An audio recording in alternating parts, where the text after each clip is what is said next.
बहुत बहुत स्वागत है दोस्तों आप सभी का। आज के इस लाइव सेशन में हम डिस्कस करेंगे क्लास 11 का जो सब्जेक्ट है आपका हिंदी। ठीक है, कॉमन एनुअल एग्जामिनेशन यानी कि टर्म टू का जो आपका एग्जाम होने वाला है, इसी से संबंधित एक इम्पॉर्टेंट जो क्वेश्चन पेपर है उसे हम यहाँ पे डिस्कस करने वाले हैं। ठीक है, तो चलिए शुरुआत करते हैं। आपको आपके पेपर का पैटर्न तो पता ही होगा, बताने की जरूरत है नहीं आपको। सबसे पहले सेक्शन नंबर आएगा आपका ए, जिसमें क्वेश्चन नंबर फर्स्ट होगा कि किसी भी एक शीर्षक पर आपको 150 शब्दों में एक दृश्य लिखना होगा। ठीक है, यानी कि दृश्य लेखन लिखना होगा। 4 मार्क्स का क्वेश्चन होगा। पहले देख लेते हैं कौन कौन से टॉपिक है। एक है हमारा सड़क दुर्घटना का दृश्य और अथवा में है हमारा हिंदी विषय की कक्षा का दृश्य। तो देखो मैं आपको दोनों ही अच्छे से समझाऊंगा। तो सबसे पहले सड़क दुर्घटना के दृश्य को समझते हैं। तो देखो जब भी आप कोई दृश्य लेखन लिखोगे तो उस दृश्य लेखन में आप क्या इंपॉर्टेंट पॉइंट्स बताने वाले हो, जो नोट्स बताने वाले हो, उसे आप पहले लिखेंगे। जैसे दुर्घटना कब हुई, रात में, कहाँ पर, बाहर, मुख्य सड़क पे हुई थी, कौन कौन लोग थे, सीमा और उसके माता पिता थे, कितने लोगों का एक्सीडेंट हुआ, 3 लोगों का। ठीक है, दुर्घटना हुई, कुछ पुलिसकर्मी आए, भीड़ जमा हो गई और एम्बुलेंस आ गई। इस तरीके से अब इन्हीं को आपको थोड़ा एक्सप्लेन कर देना है। जैसे 31 दिसंबर की रात थी, सड़क पर वाहन जो थे बहुत सारे आ जा रहे थे, शोरगुल हो रहा था, हर कोई नववर्ष का स्वागत कर रहा था। सीमा अपने परिवार के साथ में फिल्मी गाने सुनते हुए वापस लौट रही थी। अचानक से एक बाइक आती है जिस पर 3 नौजवान जो थे वो स्टंट कर रहे थे और बहुत सारा हल्ला गुल्ला कर रहे थे। तो जैसे ही सीमा के पापा ने ब्रेक लगाई तो देखा कि आगे जाकर वो जो 3 बाइक वाले बंदे थे, वो बाइक फिसल जाती है और उनका एक्सीडेंट हो जाता है। सीमा और उसका परिवार फौरन कार से नीचे उतरता है और सीमा अपने पापा से कहती है कि अलग-अलग दिशाओं में 3 जो लड़के हैं वो घायल पड़े हुए हैं। सीमा मम्मी से कहती है, मम्मी ऐसा लगता है कि जो रेलिंग होती है उससे टकराकर इन इन लोगों का भयंकर एक्सीडेंट हो गया है। तीनों बच्चों के शरीर से काफ़ी खून निकल रहा है और सीमा के पिता कहते हैं कि रुक जाओ, मैं अभी पुलिस को फ़ोन करता हूँ। पुलिस को जानकारी देते हैं और जब जानकारी देते हैं तो सड़क के आस-पास बहुत सारे लोग जमा हो जाते हैं। एम्बुलेंस का सायरन की आवाज़ दूर से आने लगती है। हर कोई 3 युवकों के बच जाने की दुआ कर रहा है। एम्बुलेंस के आने पर सभी पुलिसकर्मी को सावधानीपूर्वक सभी पुलिसकर्मी जो है वो लोगों से कहते हैं कि आप यहाँ से हट जाओ, ये घटनास्थल है। और उसके बाद सीमा और उसके पिताजी जो है वो आकर गाड़ी में बैठ जाते हैं और उनका जो नववर्ष का उल्लास होता है वो खत्म हो जाता है यहाँ पे इस एक्सीडेंट को देखने के बाद। नवयुवकों की इस मस्ती में होश को बैठने के स्वभाव पर मन मन ही मन वो गुस्सा कर रहे थे और उसके बाद कट। तो इस तरीके से आपने एक जो दृश्य लेखन है वो यहाँ पे लिख दिया। दूसरा टॉपिक है हमारा हिंदी विषय की कक्षा का दृश्य। अब देखो इसे आप कैसे लिखेंगे। तो इसमें क्या लिख दिया हमने, एक दिन की बात हम बात एक दिन की हम बात करेंगे। कक्षा के अंदर की, श्याम पट, कक्षा कक्ष की, अध्यापक, दीपक और तालियां। तो देखो कक्षा कक्ष के मुख्य दरवाजे ठीक ऊपर पीली पट्टी में काले रंग के मोटे अक्षरों में कमरा संख्या 104 अंकित है। प्रवेश द्वार के बाईं तरफ 11वीं नाम की तख्ती दी गई, यानी कि रूम नंबर है 104 और क्लास कौन सी है, 11th। हिंदी विषय की कक्षा चल रही होती है। कक्षा के भीतर श्याम पट यानी जो ब्लैक बोर्ड होता है आपका, उस पर जो सर होते हैं वो कुछ शब्द लिख रहे होते हैं। श्यामपट्ट के सामने की दीवार पर लगे हुए डिस्प्ले बोर्ड पर, यानी कि डिस्प्ले बोर्ड होता है बहुत सारे, तो वहाँ पे जो रंगीन चार्ट लगे हुए थे। डेस्क की 4 कतारें थी। छात्र जो है वो शांति से बैठे हुए थे, आराम से पढ़ रहे थे। जो अध्यापक थे वो पाठ का वाचन कर रहे थे, उनके पाठ को पढ़ा रहे थे और इधर-उधर टहल रहे थे। पहली कतार में यानी कि 4 लाइनें थी, तो 4 लाइनों में सबसे जो अंतिम यानी कि जिसे आप बैक बेंचेस कह सकते हैं, तो वहाँ पे एक दीपक नाम का बंदा बैठा हुआ था। ठीक है? तो दीपक नाम के बच्चे को देखकर अध्यापक कहता है, दीपक तुम ये चित्र क्यों बना रहे हो? दीपक तुम ये चित्र क्यों बना रहे हो? दीपक घबराते हुए कहता है, सर वो सर ये ना वो कुछ इस तरीके से कहता है, घबराते हुए कहता है। ठीक है?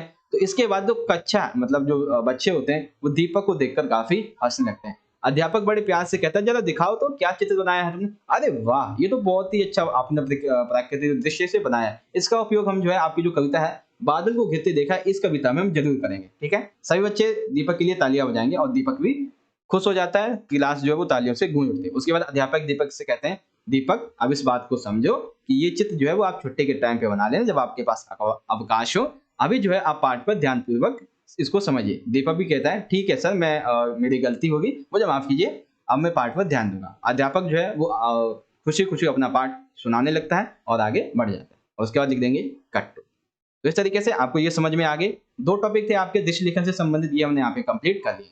एक सैंपल पेपर मैंने अपलोड किया था, इसमें देखिए 2 दृश्य मैंने आपको और भी बताए थे, जैसे कि एक सुहानी सुबह यानी कि सूर्योदय, मतलब सुहानी सुबह या फिर प्रातः काल का दृश्य। तो इसमें आप लिखेंगे सबसे पहले सूर्योदय होता है, सुबह होती है, बाहर के लोग, पार्क, लोग, बारिश, ये सभी चीज़ें लिख देंगे। आप इसको आप किस तरीके से एक्सप्लेन करेंगे, तो मैंने इसे आपको अच्छे तरीके से समझाया हुआ है पिछली वीडियोज़ में। तो इन वीडियोज़ में मैं आपको बिल्कुल भी नहीं समझाने वाला इन चीज़ों को, ठीक है? हालाँकि जो आपका क्वेश्चन पेपर है वो मैंने आपको दिखा दिया।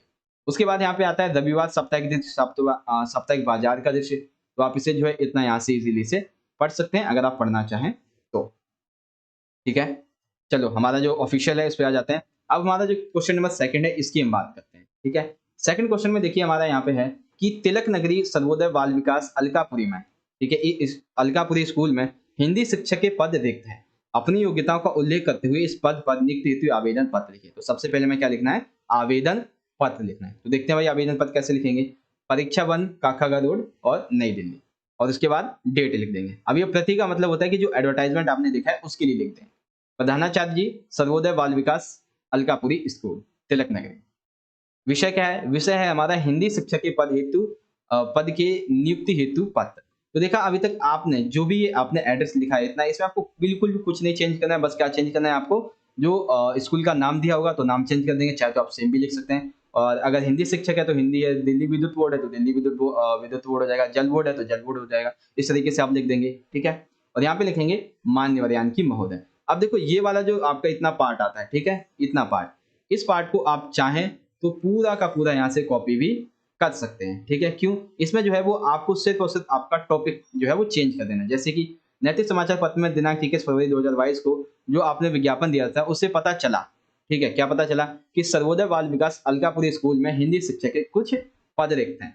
अब एक दूसरा मैंने क्वेश्चन पेपर आपको करवाया था, इसमें देखिए मैंने क्या लिखा था यहाँ पे कि दिल्ली जल बोर्ड में कंप्यूटर ऑपरेटर के कुछ पद रिक्त हैं। तो सिर्फ आपने टॉपिक चेंज कर देना है। ठीक है, टॉपिक चेंज कर दिया। अब मैं स्वयं को इस उम्मीदवार के लिए प्रस्तुत कर रहा हूं। मैं आपको यह आश्वस्त करता हूं कि यदि आप मुझे अवसर देंगे तो अपना कार्य पूर्ण लगन और परिश्रम और निष्ठा से करूंगा। आशा है कि आप मेरे आवेदन पर ध्यानपूर्वक विचार करेंगे, अपनी शैक्षिक योग्यताओं, कार्य अनुभव आदि का विवरण सहित अपना स्वयं जो संलग्न है वो यहाँ पे कर रहा हूं।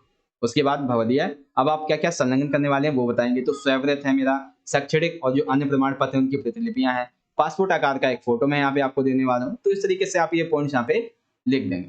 अब स्वयं में आप सबसे पहले क्या क्या लिखेंगे, तो आप अपना नाम, अपने पिता का नाम, अपनी जन्म तिथि और स्थायी पता, ये सभी इसमें आप लिखेंगे। ठीक है, अब उसके बाद आती है शैक्षणिक योग्यताएं। तो देखो हिंदी की बात हो रही है तो आपको हिंदी से संबंधित एक पॉइंट जरूर लिखना होगा। ठीक है, तो सबसे पहले देखो क्रम संख्या लिखेंगे आप, फिर परीक्षा लिख देंगे या फिर डिग्री लिख सकते हैं, विद्यालय या फिर विश्वविद्यालय लिख सकते हैं, उत्तीर्ण वर्ष और प्रतिशत संख्या। तो पहला क्या है कि 10वीं कक्षा सीबीएसई से की है 2015 में 80% के साथ, 12वीं कक्षा सीबीएसई से की है 2017 में 90% के साथ, हिंदी ऑनर्स किया दिल्ली विश्वविद्यालय से 2020 में 70 मार्क्स के साथ, और कंप्यूटर कोर्स किया मैंने आईटीआई से 95 के साथ। तो आप ये 4 जो योग्यताएं हैं वो याद कर लीजिए और डेट जो है वो भी याद कर लीजिए। आप इस तरीके से जो है आसानी से एक शैक्षणिक योग्यताओं वाला जो पॉइंट है इसे आप बना देंगे। अब शैक्षणिक योग्यताओं के बाद और भी कुछ पॉइंट जो है वो आपको यहाँ पे लिखने होंगे, जैसे कि ये देखो ये पॉइंट है आपके, इसमें से एक पॉइंट है अन्य योग्यताओं का। जैसे मैं एक फिजिकल एक्सपर्ट हूँ, मुझे टीम वर्क मैनेजमेंट आता है। कार्य अनुभव क्या है, नंद नगरी जो आपके आसपास का एक नंद नगरी तिलकपुरी स्कूल है, वहां पे मैंने 5 साल तक काम किया है। उपलब्धियां क्या है, 2016 में भाषण प्रतियोगिता में प्रथम पुरस्कार, कविता लेखन में 2008 में साहित्य अकादमी पुरस्कार मिल चुका है मुझे। अभिरुचियां क्या है भाई, तो मुझे संगीत अच्छा लगता है, योगाभ्यास, थिएटर और नाटक मंचन। भाषा ज्ञान क्या है आपका, हिंदी है, अंग्रेजी है, पंजाबी। अब संपर्क 2 व्यक्ति कौन लिखेंगे, एक प्रधानाचार्य है नंद नगरी तिलकपुर स्कूल के, एक प्रबंधक है काका बैंक की, इस तरीके से। उसके बाद सह धन्यवाद और अपने हस्ताक्षर, इस तरीके। तो एक जो लेटर है कौन सा, आवेदन पत्र वाला, उसे आप इस तरीके से आसानी से लिख देंगे। समझ में आ गया होगा आप सभी को अच्छे तरीके से, आई होप। ठीक है, अब आ जाओ अगले पॉइंट पे। दूसरा इसमें क्वेश्चन दिया हुआ है कि ऑनलाइन शिक्षण के दौरान विद्यार्थियों की घटती जो शारीरिक गतिविधियां हैं उनकी समस्या पर चिंता प्रकट करते हुए भारत सरकार की जो शिक्षा मंत्रालय है, शिक्षा मंत्रालय के सचिव को आपको पत्र लिखना है। तो देखते हैं भाई कैसे लिखेंगे। तो यहाँ पे आ जाते हैं। तो देखो सबसे पहले आप अपना एड्रेस लिखेंगे। ठीक है, अपना एड्रेस G20 मंदिर मार्ग नई दिल्ली 1000, मतलब ये 110059, दिनांक लिख देंगे। उसके बाद सेवा में माननीय सचिव महोदय, शिक्षा मंत्रालय, भारत सरकार। विषय क्या है, ऑनलाइन शिक्षा से संबंधित जो विद्यार्थियों को हो रही सारी समस्याएं हैं उसके संबंध में एक पत्र आपको लिख रहा हूं मैं। ठीक है, पत्र, उसके बाद मान्यवर लिख सकते हैं या फिर महोदय भी लिख सकते हैं। तो देखो सविनय निवेदन ये है कि मेरा नाम रमेश है। ठीक है, मेरा नाम रमेश है, मैं दिल्ली में कश्मीरी गेट का रहने वाला हूँ। मैं आपका ध्यान इस समस्या की ओर जो वो आकृष्ट करना चाहता हूँ कि जब से महामारी आई है, लॉकडाउन लगाया गया है, इसकी वजह से जो बच्चे हैं उनको ऑनलाइन शिक्षा दी जा रही है, जो कि काफी हद तक सही है, लेकिन इससे छोटे बच्चों पर इसका गलत प्रभाव भी पड़ रहा है। अब आपकी जो समस्या वो आपने बता दी। अब इस समस्या से क्या क्या हो रहा है उसके बारे में ये सारे पॉइंट आप यहाँ पे इजीली क्लियर करेंगे। जो आपकी समस्या होगी उससे संबंधित जो पॉइंट है उससे आप यहाँ पे क्लियर करेंगे। तो हमारी समस्या क्या है कि बच्चे ऑनलाइन क्लास लेने के कारण घंटों मोबाइल या लैपटॉप का यूज करते हैं, जिसकी वजह से उनकी आंखों पर बुरा असर पड़ता है। ज्यादा उपयोग की वजह से कम उम्र में उन्हें चश्मे लग जाते हैं। ऑनलाइन क्लासेस की वजह से बच्चों में तनाव और चिंताएं बढ़ती जा रही हैं। माता पिता ये देखते हैं कि उसके बच्चे जो वो आक्रामक रूप से गुस्सैल हो गए हैं। ऑनलाइन क्लासेस से बच्चों की सारी समस्याएं जैसे कि शारीरिक तनाव, आंखों में तनाव, कमर दर्द, सिर दर्द, चिड़चिड़ापन, मोटापा, तनाव, नींद न आना, इन सभी समस्याएं जो है ऐसी उन बच्चों में हमें देखने को मिल रही हैं। यदि बच्चों को इस ऑनलाइन शिक्षा को और अधिक दिन तक दिया जाएगा तो शायद ही उनकी सोचने की, समझने की और निर्णय लेने की शक्ति बच पाएगी, यानी कि कम होती चली जाएगी। बच्चे तथा उनके भविष्य के लिए सही नहीं। अतः इसे रोकने के लिए ऑनलाइन शिक्षा में सुधार करके उसे अच्छा बनाया जाए या फिर जल्द से जल्द स्कूल खोले जाएं जो कि बच्चों के लिए काफी अच्छे साबित होंगे। अतः मेरा आपसे ये अनुरोध है, आपसे आग्रह है कि उपयुक्त शिकायत की ओर शीघ्र अतिशीघ्र ध्यान दें और राहत पहुंचाएं। आपकी अति कृपा होगी। बहुदिया धन्यवाद, रमेश कुमार। ठीक है, तो इस तरीके से ये आपके 2 लेटर्स जो थे वो हमने यहाँ पे कंप्लीट कर लिए हैं। ठीक है, एक लेटर कौन सा था हमारा, आवेदन पत्र वाला। ठीक है, यह आपका आवेदन पत्र और दूसरा था शिक्षा मंत्रालय के सचिव को। तो अब हम देखते हैं अगला पॉइंट। ठीक है, अगला अब हम यहाँ पे क्वेश्चन नंबर 3 आएगा हमारा 3 मार्क्स का। देखो आपका जो ऑफिशियल सैंपल पेपर होगा, आपका जो ऑफिशियल क्वेश्चन पेपर होगा उसमें आपके जो प्रश्न नंबर 3 होगा, इसमें 2 प्रश्न होंगे। एक का होगा, का में भी आपको सिर्फ 1 अथवा मिलेगा। मैंने यहाँ पे आपको देख सकते हैं 3 अथवा दे रखे हैं, ये गलत है। ठीक है, ये चीज गलत है क्योंकि मैंने आपको यहाँ पे समझाने के लिए ये दे रखे हैं। ठीक है, मैंने आपको समझाने के लिए पॉइंट दिए हुए हैं, लेकिन आपका जो ऑफिशियल क्वेश्चन पेपर होगा उसमें आपके 2 ही पॉइंट होंगे। या तो आपको एक प्रतिवेदन दे देगा और एक कार्यव्रत, या फिर प्रतिवेदन और प्रेस विज्ञापित, या फिर कार्यव्रत दे देगा और एक परिपत्र दे देगा। यानी कि इन चारों में से, ठीक है, इन चारों में से आपको कोई 2 ही देगा, याद रखिएगा। ठीक है, लेकिन मैं आपको यहाँ पे जो चारों पॉइंट ये समझाऊंगा। पहला पॉइंट है कि दिल्ली में स्वच्छता अभियान चलाने से पूर्व एक समिति का गठन किया गया, इसका प्रतिवेदन आपको लिखना है। ठीक है, तो प्रतिवेदन देखो मैंने आपको जो पहले वाला है वही यहाँ पे आपको बता दिया है। ठीक है, प्रतिवेदन से पहले हम एक कार्यव्रत देखेंगे। कार्यव्रत किसमें है कि सर्वोदय विद्यालय अशोक तिलक विहार में 20 अप्रैल 2022 को वार्षिक खेलकूद प्रतियोगिता आयोजन समिति की एक बैठक संपन्न हुई, जिसने जिन विषयों पर चर्चा की, जो निर्णय लिए, उनका कार्यव्रत तैयार किया। तो किस पर है, वार्षिक खेलकूद प्रतियोगिता। तो इससे संबंधित हमें एक कार्यव्रत तैयार करना है। तो देखते हैं भाई कार्यव्रत कैसे तैयार करेंगे। तो सबसे पहले जो आपका टॉपिक है उसे हमने लिख दिया और उसके बाद वही टॉपिक दोबारा से लिखने के बाद लिख देंगे जो बैठक हुई थी, ठीक है, उस बैठक में जो सदस्य थे जिन्होंने भाग लिया उनकी सूची। अब देखो जब खेल प्रतियोगिता की बात की जा रही है तो सिंपल सी बात है, जो सारे शिक्षक हैं उनका नाम आपको लिखना है। यानी कि ओवरऑल आपको लिखने हैं तकरीबन 5 से 6 नाम। एक तो प्रधानाचार्य लिखना है, 2 सदस्य लिखने हैं और 2 एसएमसी मेंबर लिखने हैं। ठीक है, और सचिव भी लिखना चाहे तो लिख सकते हैं। यानी कि ओवरऑल जो है वो आपको 6 से 7 लोगों के इसमें नाम आपको लिखने हैं, सिंपल सा। ठीक है, तो हमने लिख दिया कृष्णा कुमार जी प्रधानाचार्य हैं। एक सेकेंड, हाँ, कृष्णा कुमार प्रधानाचार्य हैं, प्रीति देवी हिंदी शिक्षक हैं, प्रेम कुमार शारीरिक शिक्षा शिक्षक हैं, जय कुमार सचिव, शिवम सदस्य, रेशमा सदस्य, Rahul SMC member and Vikas SMC member. अब आपने टॉपिक लिख दिया, बैठक में आने वाले लोगों के नाम लिख दिए। उसके बाद जब बैठक प्रारंभ हुई तो उससे पूर्व जो प्रधानाचार्य थे उन्होंने सभी का स्वागत किया और कहा, जो मतलब पिछली बैठकें हुई थी उनके निर्णय पर बातचीत की। जब थोड़ा समय बीता तो उन्होंने वार्षिक खेल प्रतियोगिता का एक प्रस्ताव रखा और जितने भी सदस्य थे उन्होंने इसका समर्थन किया। फिर अध्यक्ष महोदय ने क्या किया, एक सुझाव प्रस्तुत किया कि 20 जून 2022 को हम इसे आयोजित करेंगे। तो सभी ने कहा ठीक है आप कर लीजिए। अब बहुत सारा जब यहाँ पे वाद विवाद हुआ, बहस हुई, काफी विचार विमर्श हुआ, तब ये कहा गया कि उपरोक्त प्रतियोगिता के लिए स्कूल आयोजन हेतु कई समितियां बनाई जाएंगी। कौन कौन सी समितियां बनाई जाएंगी, खेल चयन समिति, यानी कि खेलों के लिए खेल कौन कौन से चयन किए जाएंगे, निर्णय कौन कौन लेगा, कौन जीतेगा, कौन पुरस्कार देगा, और एक जलपान समिति, जो हमारे मेंबर्स आएंगे उनके लिए एक जलपान समिति भी बनाएगी। ठीक है, उपयुक्त समितियां जी थी। उपयुक्त समितियों ने अपने से संबंधित जो गतिविधियां थी उनका सफल संचालन हेतु वो क्या करेंगी, जो अपनी एक साप्ताहिक बैठक है वो करेंगी, सचिव रिपोर्ट बनाएंगे और उसके बाद एक धन्यवाद और लास्ट में हस्ताक्षर जितने भी व्यक्ति थे उनके। ठीक है, मैंने यहाँ पे सदस्य सचिव लिख रखा है, आप उनके नाम लिखेंगे यहाँ पे, सिंपल सा। ठीक है, तो इस तरीके से आपका एक जो कार्यव्रत है वो यहाँ पे तैयार हो जाएगा। अब कार्यव्रत के बाद देखो, कार्यव्रत और एक जो प्रतिवेदन है इसमें कोई ज्यादा डिफरेंस नहीं है। ठीक है, पहला पॉइंट कार्यव्रत कंप्लीट हुआ। प्रतिवेदन समझ लेते हैं। प्रतिवेदन किसके ऊपर है, स्वच्छता अभियान से पूर्व जो समिति का गठन किया उससे संबंधित। तो देखो दिल्ली में स्वच्छता अभियान चलाने वाली जो हमारी दिल्ली स्वच्छ दिल्ली है, ये एक नोट है। इससे संबंधित एक समिति का गठन किया गया जिसमें कई सदस्य थे, ठीक है? तो ये सदस्यों के हमने ये यहाँ पर जो है वो नाम लिख दिए हैं इन सदस्यों के, ठीक है? अब इन सदस्यों ने क्या कहा, जो प्रतिवेदन प्रस्तुत किया उसे देखिए कि हमारी दिल्ली जो है उसका एक ऐतिहासिक और एक प्राचीन जो महत्व है वो हमें देखने को मिलता है। तो इसकी स्वच्छता का ध्यान रखना अनिवार्य है। जैसे कि सड़कों की चौड़ाई हमें अधिक बढ़ानी चाहिए और जो नालियाँ हैं हमें उन्हें गहरा करना चाहिए, साथ ही साथ पक्का बना देना चाहिए।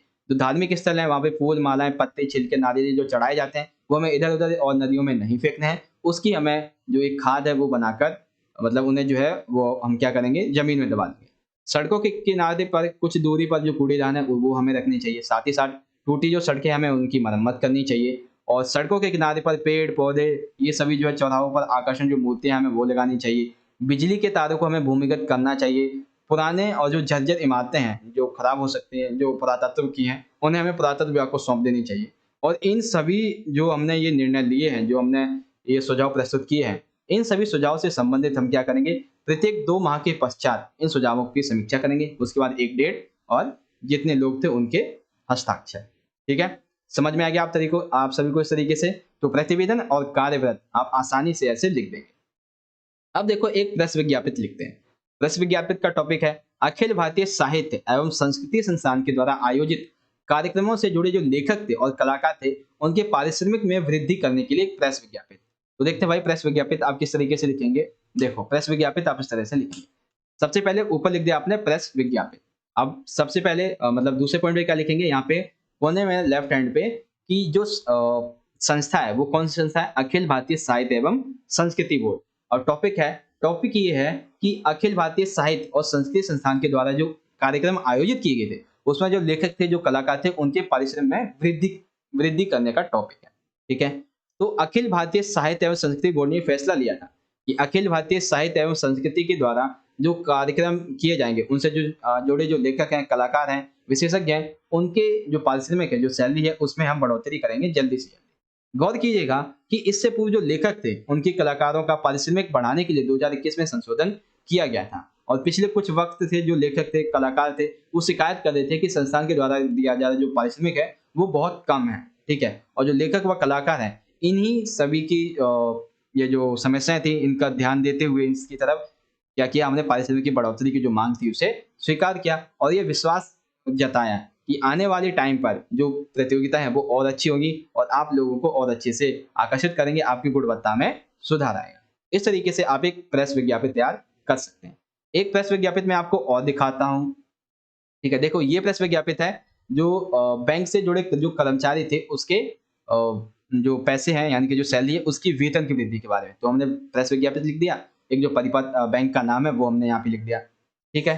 तो ये सारे पॉइंट्स आपने इसमें लिख दिए। तो इस तरीके से आपको ये लिख देना है और जब आप प्रेस विज्ञापित बना देंगे फिर आपको एक बाउंड्री है यानी जैसे आप एडवर्टाइज़मेंट पे इंग्लिश में करते हैं, उसी तरीके से आप इसमें भी कर देंगे। अब देखो यहाँ पे एक हम लिखने वाले हैं अब परिपत्र। परिपत्र कहाँ पे है हमारा? देखो, परिपत्र ये रहा नीचे। एक परिपत्र हम लिखेंगे कहाँ चला गया भाई परिपत्र हमारा? आजा, आजा, आजा। हाँ, यहाँ मिलेगा। देखो, परिपत्र हमारा है मोबाइल फ़ोन पर होने वाले व्यय के लिए निर्धारित सीमा के संदर्भ में अखिल भारतीय साहित्य एवं संस्कृति के द्वारा तैयार परिपत्र। तो परिपत्र लिखने के लिए भी आपको क्या करना है, सिंपल सा कुछ नहीं करना है। सेम उसी की तरह एक जो फॉर्मेट है वो आपको कॉपी कर लेना है। किसकी तरह? जो अभी हमने देखा था, क्या नाम था यार मैं तो भूल भी गया। हाँ, प्रेस विज्ञापित। तो लिखेंगे परिपत्र किसके द्वारा दिया जा रहा है? तो अखिल भारतीय साहित्य एवं संस्कृति संस्थान के द्वारा। अब क्या है ये? महानिदेशालय। डेट डाल देंगे नई दिल्ली 30 मई 2021। विषय क्या है? मोबाइल फोन पर होने वाले व्यय के लिए निर्धारित सीमा। महानिदेशालय ने उपयुक्त विषय पर दिनांक 23 नवंबर को एक फैसला लिया था कि जो परिपत्र है वो जारी किया था कि जो मोबाइल फोन है उनके व्यय की सीमा 2000 रुपये प्रति माह रखी जाएगी। लेकिन दोबारा से जब इसका पुनर्विचार किया गया तब ये कहा गया कि भाई इसकी जो सीमा है वो हम 6000 रुपये रखने वाले हैं और उपयुक्त परिपत्र के जो भी अन्य प्रावधान है वो एक ही जैसे रहेंगे और ये अभी से तत्काल से लागू कर दिए जाएंगे। बस उसके बाद लिख देंगे बंदे का नाम जिसके द्वारा लिखा जा रहा है या फिर आप अपना नाम भी लिख सकते हैं। तो प्रेस विज्ञापित और परिपत्र में कोई ज्यादा सा डिफरेंस है नहीं बेसिकली। बस प्रेस विज्ञापित में आपको नाम नहीं लिखना होता है और इसमें आपको एक नाम लिखना होता है, बस ये डिफरेंस है। तो यहाँ पे आपका समझ में आ गया ये इस तरीके से। तो ये वाला जो पॉइंट था आपका यहाँ पे कंप्लीट हो जाता है। देखो मैं आपको अभी बता रहा हूँ कि क्वेश्चन नंबर थर्ड का जो का होगा आपका, इसमें आपको दो क्वेश्चन देखने को मिलेंगे, चाहे तो प्रतिवेदन और कार्यव्रत हो, चाहे तो कार्यव्रत और प्रश्न विज्ञापित हो, चाहे तो मतलब प्रतिवेदन हो सकता है और एक परिपत्र, यानी कि इन चारों में से दो टॉपिक आपको मिलेंगे। ठीक है, मैंने आपको प्रतिवेदन, कार्यव्रत, प्रश्न विज्ञापित, परिपत्र ये सभी इसलिए समझाया है ताकि आपको सारी चीजें अच्छे से समझ में आ सके। अब हम बात करेंगे दूसरे क्वेश्चन की। दूसरा क्वेश्चन है, यहाँ पे देख सकते हैं आप। पहला क्वेश्चन मतलब तीसरे का दूसरा है, परिपत्र या फिर सर्कुलर क्या होता है? 2 अंक का है और अथवा में है, नाटक और फिल्म की पटकथा में अंतर स्पष्ट कीजिए। तो सबसे पहले परिपत्र, वे सूचना एवं आदेश जो किसी अधीनस्थ अधिकारियों को भेजा जाता है, यानी कि मान लीजिए जो सुप्रीम कोर्ट है उसके द्वारा हाई कोर्ट के जो अधिकारी हैं उसको भेजा जाता है, तो इसे हम कहते हैं परिपत्र। ठीक है, ये मतलब एक तरीके से आदेश जो है वो दिया जाता है, इसे हम परिपत्र कहते हैं। विशेषताएं क्या होती हैं? संबोधन बिल्कुल भी नहीं होता है, ठीक है, और हमेशा जो उच्च कार्यालय होता है उससे निम्न कार्यालय के लिए लिखा जाता है। परिपत्र में एक ही विषय होता है, इनकी भाषा आदेशात्मक होती है और ये औपचारिक शैली में लिखे जाते हैं। सिंपल सा आप इस तरीके से इसका आंसर लिख देंगे। ठीक है, और यहाँ पे जो आपका दूसरा वाला क्वेश्चन पेपर है इसमें मैं आपको दिखाऊं तो यहाँ पे देखिए आपकी ये एक क्वेश्चन है दृश्य लेखन का। दृश्य लेखन क्या होता है कि किसी भी दृश्य का संक्षिप्त शैली में वर्णन, भाषा कौशल, कल्पना शक्ति, शब्दों पर अधिकार आदि के आधार पर जब प्रस्तुति की जाती है तो दृश्य लेखन कहा जाता है। इसकी आवश्यकता तो क्या है? दृश्य संख्या, समय, स्थान, पात्र, अत्यंत संक्षिप्त होना चाहिए। साथ ही साथ कट अथवा कट्टू का इसमें आप उपयोग कर सकते हैं जब ये एंडिंग होगा। अब इसमें था नाटक और फिल्म की पटकथा में अंतर स्पष्ट कीजिए। तो नाटक और फिल्म की पटकथा में क्या-क्या अंतर होते हैं? सबसे पहला, नाटक जो है उसके दृश्य बहुत ही लंबे होते हैं और फिल्म जो है उसके दृश्य काफी छोटे होते हैं। नाटक में घटना स्थल सीमित होते हैं, एक मंदिर का, एक घर का, एक ऑफिस का हो सकता है, लेकिन फिल्म में घटना स्थल बहुत बहुत ही असीमित होते हैं, यानी कि बहुत सारे इसमें घटना स्थल आते हैं। नाटक की कथा का विकास एक रेखीय होता है, जबकि जो फिल्म की कथा का विकास होता है उसका कई प्रकार से होता है। नाटक जो है वो उसकी कला जो है वो आप जीवांत जो पात्र होते हैं उनके सामने करते हैं, और जो सिनेमा होती है, जो फिल्म होता है वो एक पूर्व रिकॉर्डिंग होती है। ठीक है, तो तीसरा जो क्वेश्चन था उसका दूसरा पार्ट भी हमारा यहाँ पे कंप्लीट होता है। अब देखो यहाँ पे क्वेश्चन नंबर 4, 2 मार्क्स से इसमें आपके दो क्वेश्चन है। पहला क्वेश्चन है, प्रतिवेदन किसे कहते हैं तथा इसकी दो विशेषताएं लिखो। तो प्रतिवेदन क्या होता है? किसी भी घटना, कार्य योजना इत्यादि का अनुभव और तथ्यों से परिपूर्ण विवरण है जो कि लिखित रूप में प्रस्तुत किया जाता है। यानी कि देखो इसे दोबारा समझेंगे हम इस तरीके से कि प्रतिवेदन क्या है? कोई भी घटना घटी है, कोई भी कार्य योजना है, उसका आपने जो अनुभव किया है, आपको जो तथ्य मालूम है, उसको आप लिखित रूप में क्या करते हैं? लिख देते हैं। ठीक है, इसमें आप विशेष जानकारी भी देते हैं, विभिन्न आंकड़े भी बताते हैं, निष्कर्ष भी निकालते हैं और सुझाव भी देते हैं। विशेषताओं की बात कर लें तो प्रतिवेदन या फिर किसी प्रकरण में प्रतिवेदन क्या करते हैं? किसी भी घटना का, किसी भी कार्य योजना का जो प्रमुख बातें होती हैं वही लिखते हैं। प्रतिवेदन में विस्तार नहीं होता बल्कि ये संक्षेप में लिखे होते हैं और एक क्रम के अनुसार लिखे होते हैं। प्रतिवेदन हमेशा सच्ची बातें इसमें लिखी होती है, इसी की वजह से इसमें कल्पना, पक्षपात, भावना ये बिल्कुल भी नहीं होते हैं। प्रतिवेदन की भाषा बहुत ही सरल होती है, दिलचस्प होती है, साहित्य भाषा इसकी नहीं होती है। ठीक है, तो प्रतिवेदन क्या है, इसकी क्या विशेषता है, ये आपको समझ में आ गया। और यहाँ पे एक क्वेश्चन था कि प्रतिवेदन के प्रकार। तो प्रतिवेदन दो प्रकार का होता है, औपचारिक, जब कोई सरकारी अधिकारी या फिर संस्था के द्वारा लिखा जाता है, इसे औपचारिक प्रतिवेदन कहते हैं। अनौपचारिक, जब किसी व्यक्ति का, एक विशेष का अपने अध्ययन के लिए लिखा जाता है, जैसे कि समाचार पत्रों के लिए लिखा जाए, तो इसे कहते हैं हम जो अनौपचारिक है। तो प्रतिवेदन की विशेषताएं और किसे कहते हैं और जो इसके प्रकार है उसके बारे में समझ में आए। पटकथा किसे कहते हैं? पटकथा लिखते समय में किन-किन बातों का ध्यान रखना चाहिए? तो सबसे पहले पटकथा कैसे कहते हैं? तो वह कहानी जो टेलीविजन अथवा सिनेमा में पर्दे पर दिखाई जाने के लिए लिखी जाए, उसे हम पटकथा कहते हैं। यानी कि ऐसी कहानी जो टेलीविजन में, सिनेमा में पर्दे पे दिखाई जाने के लिए लिखी जाए, उसे हम पटकथा कहते हैं। कौन-कौन सी बातों का ध्यान रखना चाहिए? तो सबसे पहली बात है कि किसी भी दृश्य का जब आप बँटवारा करें, तो आपको ये ध्यान रखना है कि उसका बँटवारा किस आधार पे करेंगे। ठीक है? प्रत्येक दृश्य के साथ में उसका घटना स्थल भी आपको बताना, लिखना चाहिए। साथ ही साथ जब भी आप दृश्य लिखें तो वो जो घटना है वो किस समय की जाएगी उसका एक संकेत आपको देना चाहिए। साथ ही साथ प्रत्येक दृश्य में ये सूचना होनी चाहिए कि वो घटना खुले स्थान पे होगी, बंद स्थान पे। पात्रों की जो गतिविधि है उसको संकेत के रूप से आप जो है प्रारंभ कर सकते हैं इस तरीके से। ठीक है? तो पटकथा हम किसे कहते हैं और इससे संबंधित जो क्वेश्चन थे वो आपके यहाँ पे कंप्लीट हो जाते हैं। और यहाँ पे देख लेते हैं, तो ये भी यहाँ पे कंप्लीट हो गया बेसिकली। अब आता है हमारा section number B. Section number B में हमारे कौन-कौन से क्वेश्चन है देखते हैं। देखो सेक्शन नंबर बी में जो क्वेश्चन नंबर 5 है हमारा, यानी कि खंड का में क्वेश्चन 5 है, बहुत ही इंपॉर्टेंट क्वेश्चन है ये बच्चों, याद रखिएगा बहुत अच्छे तरीके से। पहला क्वेश्चन है, महादेवी वर्मा जी द्वारा रचित जाग तुझको दूर जाना कविता एक जागरण गीत है। गीता लिखा है, गीत होना चाहिए, गीत है जो लोगों को कई तरह से आगे बढ़ने के लिए प्रोत्साहित करती है एवं इसके माध्यम से वे व्यक्ति के अंदर कई गुणों का विकास करना चाहती है। इस कथन को स्पष्ट कीजिए। तो देखो इसमें एक एक मार्क्स से 3 प्रश्न हैं। क्या क्या? जागरण गीत कैसे है, किस तरह से आगे बढ़ने के लिए कहते हैं और किन किन गुणों का विकास करते हैं। तो देखो इस तरीके से हम इसका आंसर लिख देंगे। जाग तुझको दूर जाना स्वाधीनता आंदोलन की प्रेरणा से प्राप्त रचित एक जागरण गीत है। इसमें महादेवी वर्मा जी वे लोग जो स्वार्थवश और आलसवश चुप रहते हैं, उन्हें आगे बढ़ने के लिए भारतवासियों को जागृत करने के लिए कहते हैं। दूसरा क्या था कि कैसे आगे बढ़ने के लिए कहते हैं, तो कवित्री कहते हैं कि हिमालय के हृदय में चाहे कंपन हो रहा हो, चाहे भूकंप की स्थिति बन जाए, चाहे प्रलय की स्थिति बन जाए, चारों तरफ घना अंधेरा छाया हो, लेकिन तुझे इस स्थिति में बेशक से कुछ दिखाई ना दे, लेकिन तुझे घबराना नहीं है, तुझे आगे बढ़ते जाना है।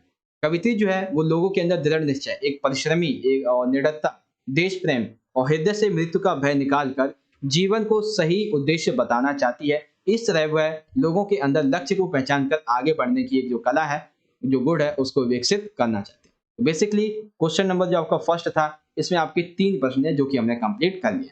अब इसमें देखो, हाँ, ये प्रश्न है हमारा कि वैसे तो हम सब सज्जन हैं, गरीब हैं, क्योंकि हम पेशेवर गरीब हैं।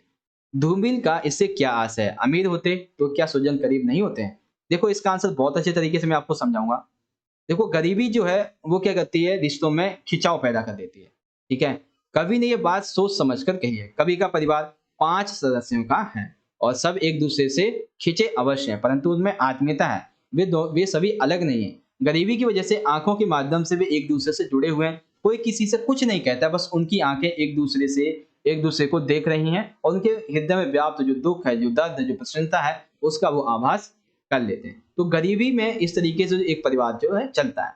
दूसरे अमीरी की बात करते हैं, तो अमीरी जो है वो रिश्तों में एक दरार बन जाती है, जिसकी मतलब अमीरी जो है वो रिश्तों में दरार बना देती है। अधिक धन के कारण मनुष्य एक दूसरे से जो है वो दूर हो जाते हैं। साथ ही साथ उनमें लालच, समय की कमी, रिश्तों में खटासी उत्पन्न हो जाता है। धन कमाने की चाहत में लोग जो है वो भूल जाते हैं, दूसरे जो है उस धन पर कब्जा जमाने के लिए परेशान हो जाते हैं और इस तरह से रिश्तों में आत्मीयता यानी कि आत्मा से जुड़ाव जो होता है वो समाप्त होने लगता है। ये क्वेश्चन आपको अच्छे से समझ में आ गया होगा। अब देखो अगला, कालिदास के मेघदूत का संक्षिप्त में परिचय दीजिए। कालिदास के मेघदूत का संक्षिप्त में परिचय कैसे देखें? देखो लिखो, मेघदूत संस्कृति के यानी संस्कृत के प्रसिद्ध कवि और नाटककार कालिदास के द्वारा रचित है। जैसा कि नाम से पता चलता है कि इसमें मेघ ने दूत का कार्य किया।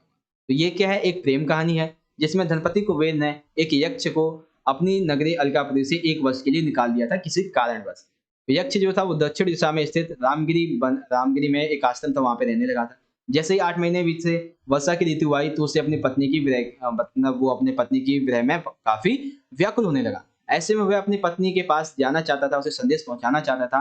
वह मेघ से प्रार्थना करता है, उसे विभिन्न स्थानों की जानकारी भी देता है जहां से गुजरकर वह निश्चित स्थान पर पहुंच सकता है। तो इस तरह से जो मेघ था वो उसने एक दूत के रूप में कार्य किया है। ठीक है, ये वाली लाइन जो है वो गलत ऐड हो गई यहाँ पे। ठीक, तो ये चीज आपको यहाँ पे समझ में आ गई। तो इस तरीके से जो कविता से संबंधित हमारे ये 3 प्रश्न थे, पहला, दूसरा, तीसरा, ये तीनों हमने यहाँ पे कंप्लीट कर लिए हैं। अब हम देखेंगे अगला प्रश्न। अब इसमें 2-2 मार्क्स के आपके 2 प्रश्न है, लेकिन आपको कोई एक प्रश्न करना है। ठीक है, कोई एक करना है। पहला प्रश्न है, बादल को घिरते देखा कबीर ने महामेघ, एक सेकेंड, हाँ, बादल को घिरते देखा है, झंझालिल से गरज गरज भिड़ते देखा है। ठीक है, तो इसका आंसर कैसे लिखेंगे? पर्वतीय प्रदेशों में बहुत ठंड के समय कैलाश के शिखर पर कवि ने बादलों के समूह को तूफान से लड़ते हुए देखा है। प्रायः पर्वतों में जो बादल होते हैं वो समूह काफी तेज से टकरा जाते हैं, जिनके कारण आकाश में एक भयंकर सी जो गर्जना है वो उत्पन्न होती है। उन्हें देखकर कभी कोई आभास होता है कि आपस में लड़ रहे हैं। इसीलिए कवि ने कहा कि महामेघ को झंझानील से गरज गरज गरज भिड़ते देखा है। दूसरा क्वेश्चन है, महादेवी वर्मा ने आंसू के लिए उजले विशेषण तथा अमरता सूत्र का संबोधन किस लिए किया है? तो सबसे पहले आंसू का, तो आंसू क्या है? ये एक पवित्रता का प्रतीक है, इनमें कोई भी छल कपट नहीं होता है। यह तो पवित्र तथा निर्मल भावना का प्रतीक होते हैं। अमरता सूत्र क्या है? तो कवित्री के अनुसार जीवन मार्ग पर चलता है, यानी कि व्यक्ति जो उस जीवन मार्ग पर चलता है जिससे हम अमरता सूत्र कहते हैं। आत्मा का, जो हमारी आत्मा है शरीर की, जो हमारी जीवात्मा है वो अमर होती है, वो कभी मरती नहीं है, कभी जलती नहीं है, ये अजर अमर है, क्योंकि ये परमात्मा का अंश है। तो इसीलिए हर व्यक्ति के अंदर विद्यमान जो आत्मा है उसे अमरता का सूत्र कहा गया है। ठीक है, तो क्वेश्चन नंबर 6 आपको इस तरीके से यहाँ पे कंप्लीट कर लेंगे दोनों के दोनों।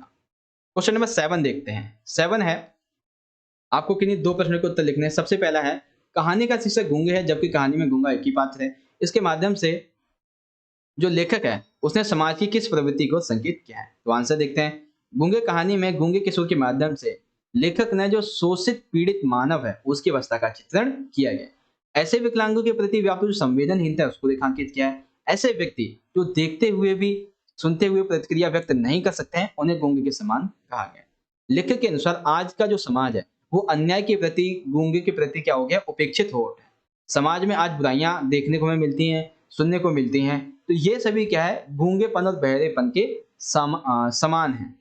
ठीक है, समाज में जो विकलांग लोग हैं उनके साथ विभिन्न प्रकार के अत्याचार होते हैं, लेकिन लोग इसे देखते हुए भी चुपचाप बने रहते हैं। वे उनके प्रति सहानुभूति भी तो रखते हैं, लेकिन जब उन्हें लगता है कि हम इसे सही कर सकते हैं, इसे रोक सकते हैं, तो वो स्वयं वो बंदा बन जाते हैं जो उनका शोषण कर रहा होता है और उनकी संवेदनाएं मानवता के परे हो जाती हैं और वो एक मूक दर्शक बनकर रह जाते हैं।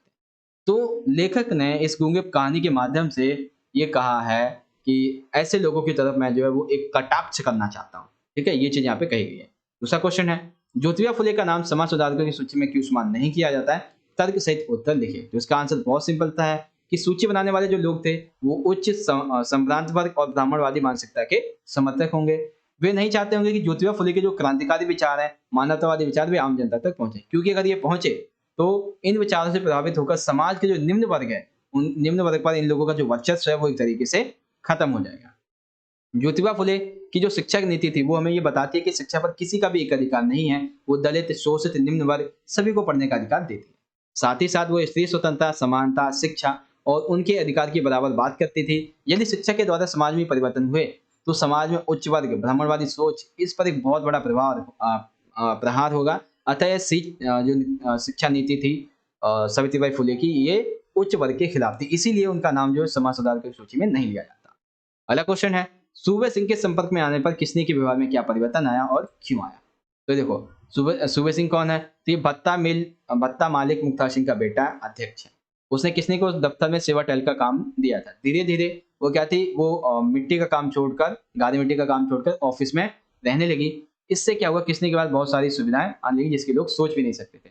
बहुत सारी सुविधाएं आई, अच्छे अच्छे कपड़े पहनने लगी, फिल्मी गाने सुनने लगी, और इसका जो पति था महेश, इसकी अपेक्षा करने लगी और ज्यादातर समय ऑफिस में ही रहने लगी थी। वह सूबे सिंह के साथ शहर भी जाने लगी थी। कई कई दिनों तक शहर से लौटती भी नहीं थी। जब लौटी तो हारी थकी निडाल हुई और वह अन्य मजदूरों में कानाफूसी का कारण बन जाती थी।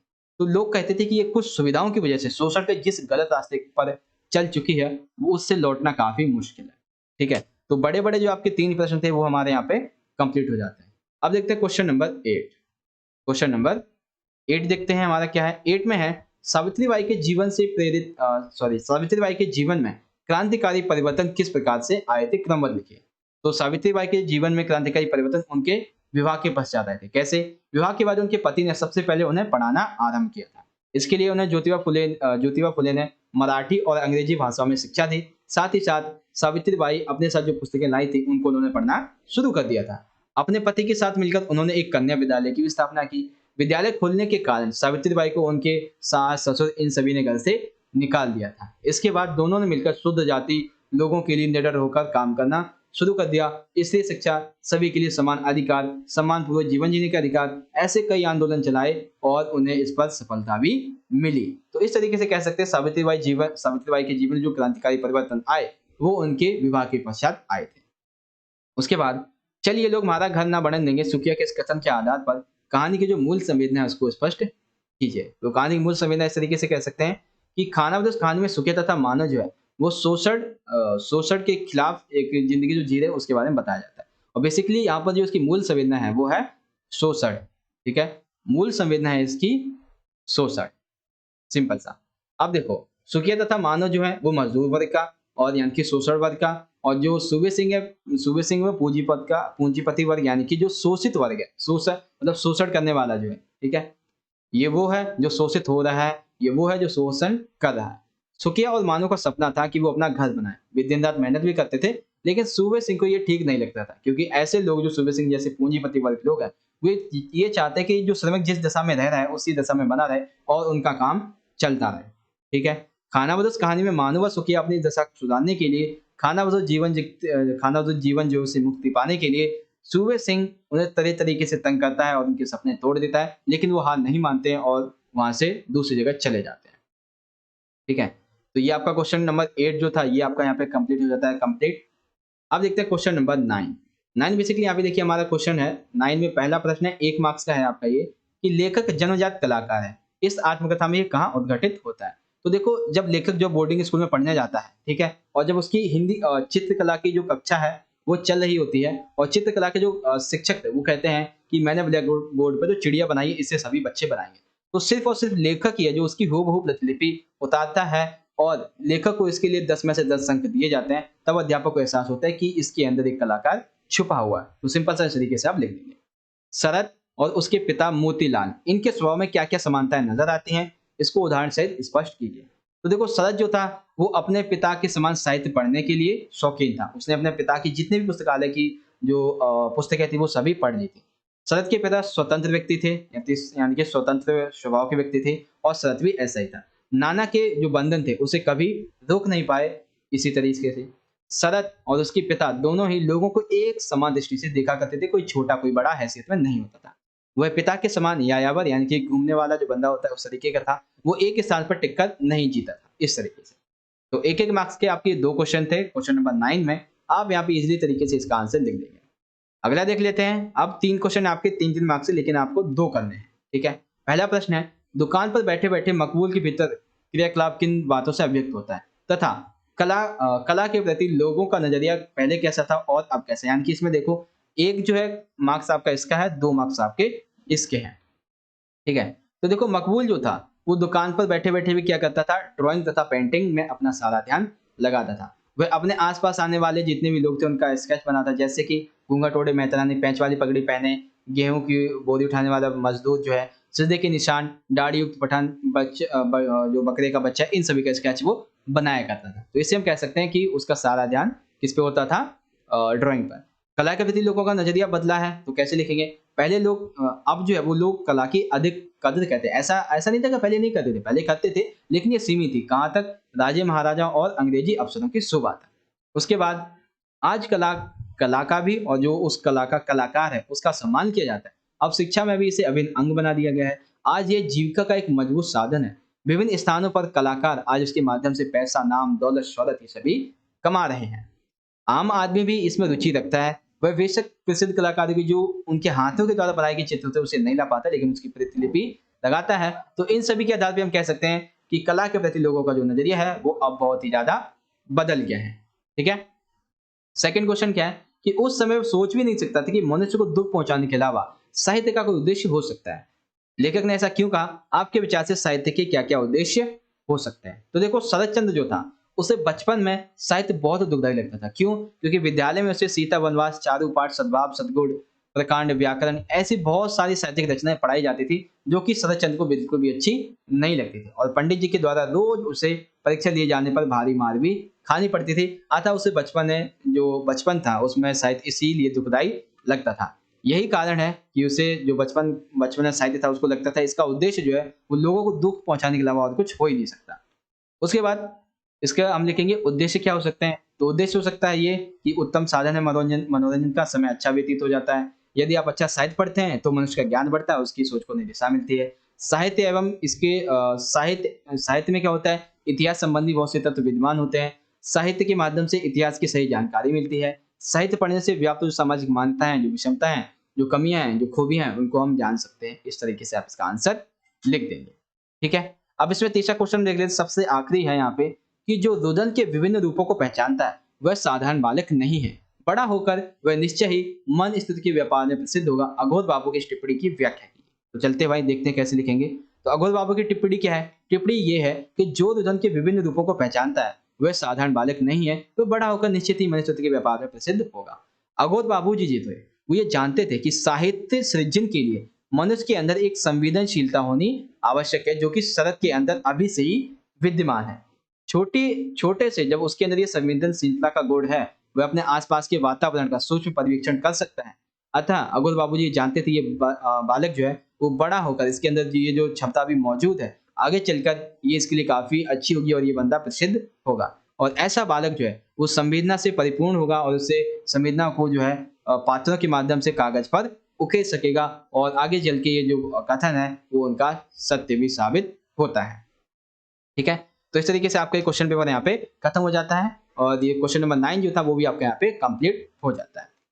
तो आई होप गाइस कि आज का जो हमारा सैंपल क्वेश्चन पेपर था, आज का जो हमारा ये वीडियो था, वो आपको अच्छी तरीके से समझ में आ गया होगा। जो रिसेंटली में आपका अभी एग्ज़ाम होने वाला है, उससे संबंधित जो इम्पोर्टेंट क्वेश्चन आंसर थे, वो मैंने आपको यहाँ पे करवा दिए हैं एंड आई होप कि आप सभी को अच्छे से सारी चीज़ें यहाँ पे समझ में भी आई होंगी। गाइस आपको वीडियो अच्छी लगी हो, तो लाइक कीजिएगा, शेयर कीजिएगा अपने सभी दोस्तों के साथ और अब अगर अभी तक आपने हमारे चैनल को सब्सक्राइब नहीं किया है, तो कर लीजिए क्योंकि ऐसे ही और भी इम्पोर्टेंट वीडियो आपको हमारे चैनल पर मिलने वाले हैं। मिलेंगे बच्चों आपसे अगली वीडियो में, तब तक के लिए आप पढ़ते रहें और अपना ख्याल रखिएगा। धन्यवाद। जय हिंद, वंदे मातरम।